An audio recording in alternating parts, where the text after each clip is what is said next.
All right, hey guys, welcome back to Suburban Ranch.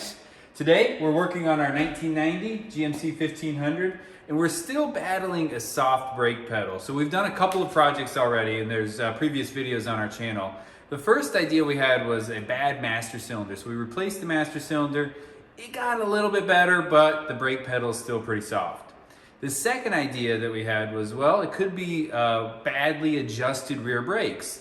So we pulled off the drums, we saw that the shoes were cracked, we went ahead and just replaced the entire assembly in the back. So new shoes, new drums, new hardware, adjusted everything, and we've still got a soft brake pedal. So up next, we're gonna be replacing two parts today. So we've got a new combination valve, which I don't think is the problem, but we're getting in there anyway, so I'm gonna go ahead and replace it. And then we've got a new ABS valve. So these trucks in 1990 had only rear wheel ABS. And if you get online and start doing some digging, you'll see a lot of articles that say that these can actually leak internally, and the valves will leak into what's called an accumulator, and that'll give you that soft brake pedal. So as you press the brake pedal, these valves will actually leak internally, and you won't get the full brake force to the brakes themselves. Lots of guys just delete these. We're actually going to replace it on our truck, and we'll see if that solves the issue. So here we are under the hood. So here is that new master cylinder that we put on. The ABS valve that we'll be replacing is located right here. And here's that combination valve. This is actually the ABS computer mounted to the side of that bracket as well. So the first step is to actually remove this master cylinder once again. We do have a video on this, but just really quickly, there's two 14mm screws or bolts here on the side that connect the lines, and you've got two 15mm nuts that connect the master cylinder to the booster. I'm using a line wrench so that we don't round these bolts off on the lines as we take them off. So we'll go ahead and get this master cylinder out of the way, and we'll be able to see our combination and ABS valve a little bit better. We've got the master cylinder out. I've undone the ABS electrical connector. It comes around to this black module. So you just pull up on that clip and it should pull straight out. The ABS module here, just get yourself a long, skinny screwdriver, and there's just a tiny clip right in here. And it actually slides onto the bracket. I think I've got it there.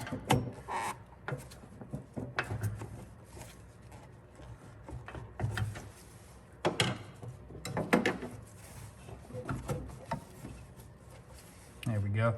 I'm actually going to leave this plugged into the truck. And we've got one more wire here. This is actually the brake light switch.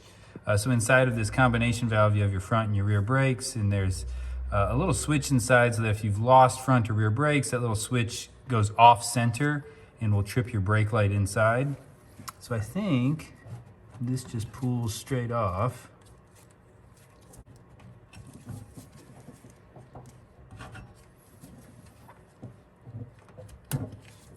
Yep, there it goes. So that just pulls straight off. Looks like you could have actually squeezed it a little on these two sides to help that process as well. So we've got all of the electrical connectors off. Next up, I'm just going to disconnect two bottom lines. So you've got the rear brake line coming out of the bottom of this ABS valve, and then the front brake line coming out of the bottom of this combination valve. I'm going to disconnect those two and lift this entire assembly with the bracket out of the truck, and we'll work on it over on the bench. We have the entire assembly off the truck. I've clamped it just here in the vise, just like how it sits on the truck. So these are the bolts where it mounts to that booster. So next up, I'm going to remove the ABS valve. So we've already removed the bottom line in the truck. So all we need to do is remove this top line, and then it's got one bolt here that holds it onto the bracket. I've already broke this line loose using our line wrench. This is a 1/2 inch size.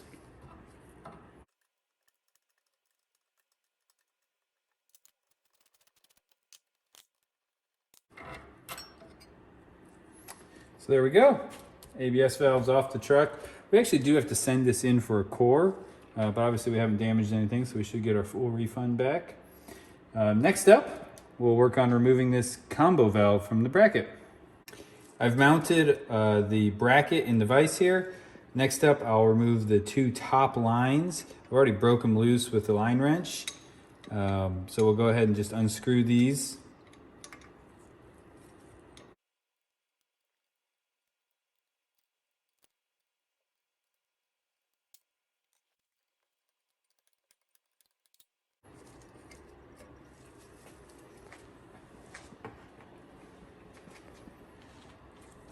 And then we'll remove the bottom line here.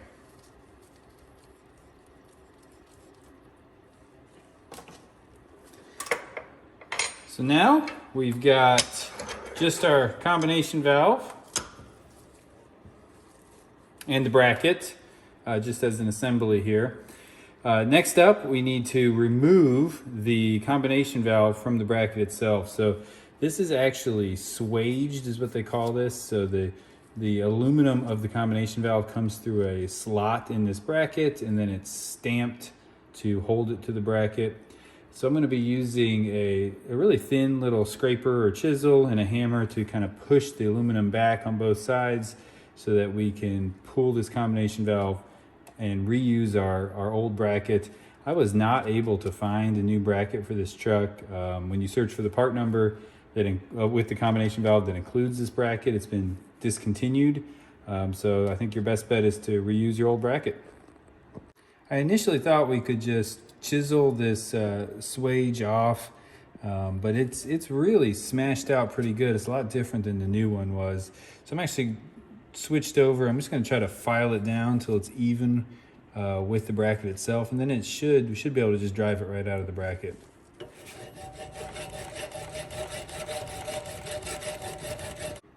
So we filed down the aluminum part of the old combo valve even with our bracket. So it should just pop right out. I've just got both sides of the bracket resting on the jaws of my vise, and I've got a punch here. There it goes.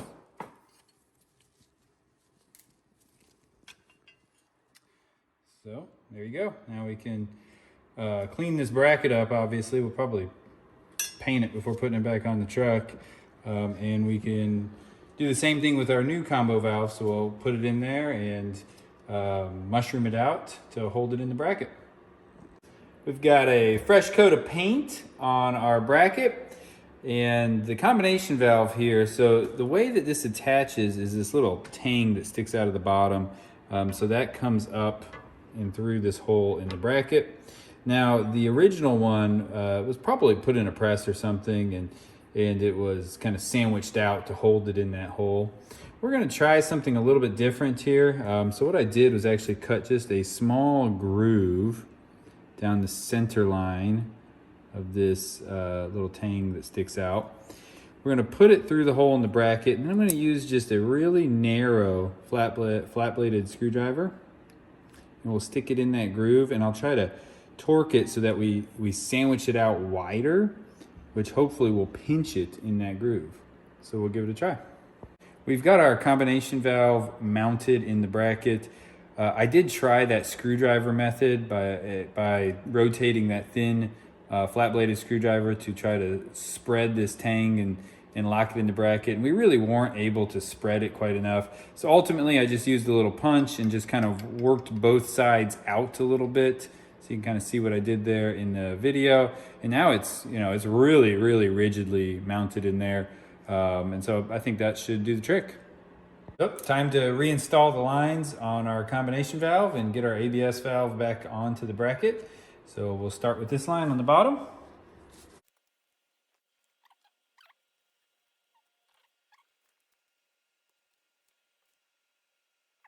All the lines attached to our combination valve, and I left them just all loose until we get everything put back together. Next up is our new rear wheel ABS valve, and I just popped this cover off of the line, so the bottom cover is still in. And you want to leave those on until you're ready to attach them, just so you don't get anything down in the lines. So we'll go ahead and loosely attach this one.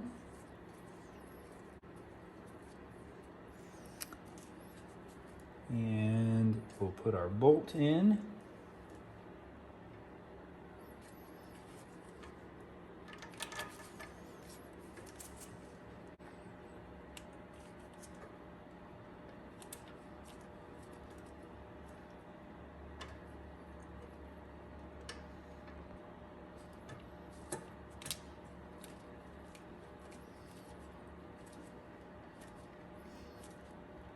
Okay, there we go. We've got the bolt started. All the lines are loosely attached.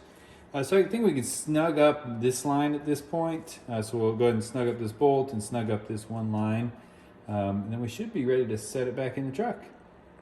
We've put the bracket back in the truck with the ABS valve and the combination valve. I've attached the front brake line here to the front of the combination valve and the rear brake line to the bottom of that ABS valve. And everything is still just loosely attached, just so we can still wiggle everything around. Next up, I'm going to bring the master cylinder back over, slide it onto the booster here, and get these two nuts on, get everything positioned, and then we'll start tightening up all of our lines. We've got the master cylinder back in the truck. I've just loosely placed the lines, the front and rear lines, into the master cylinder. So now we've got everything back in the truck, all the lines just loosely fixed. I think the next step here is I'll go ahead and put the two bolts onto those studs on the brake booster, tighten the bracket and the master cylinder to the truck, and then we'll go around and snug up all of these brake lines.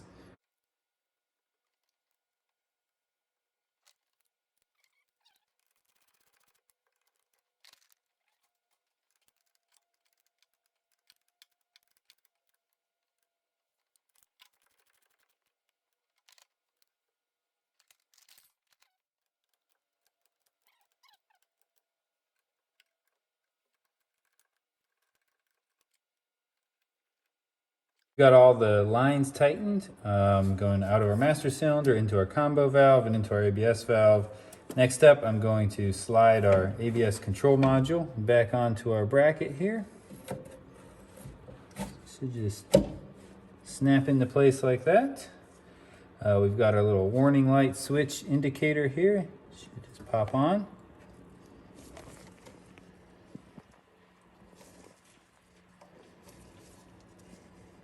Go. And we'll plug in our new ABS valve. So we'll route the wire behind here. There we go.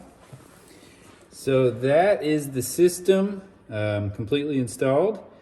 Next up, we're going to bleed all the brakes. So we'll do both the front and the rear brakes.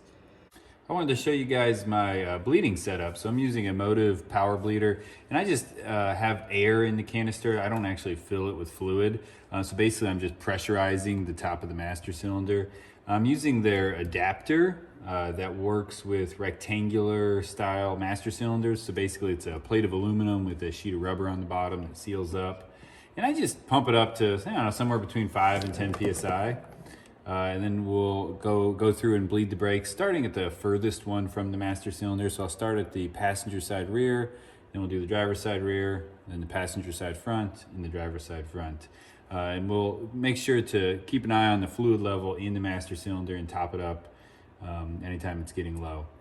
I wanted to show you guys my process for bleeding these brakes. I've got that master cylinder pressurized up top. So what I'll do is just break this bleeder loose a little bit.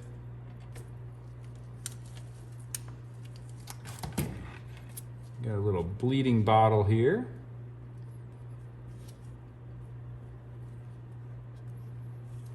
Okay.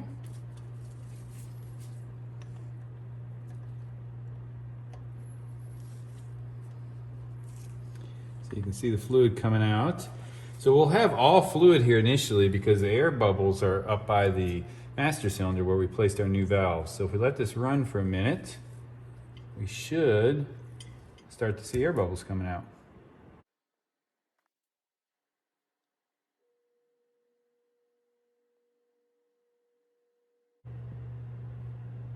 There we go. There's some air bubbles. There's some more.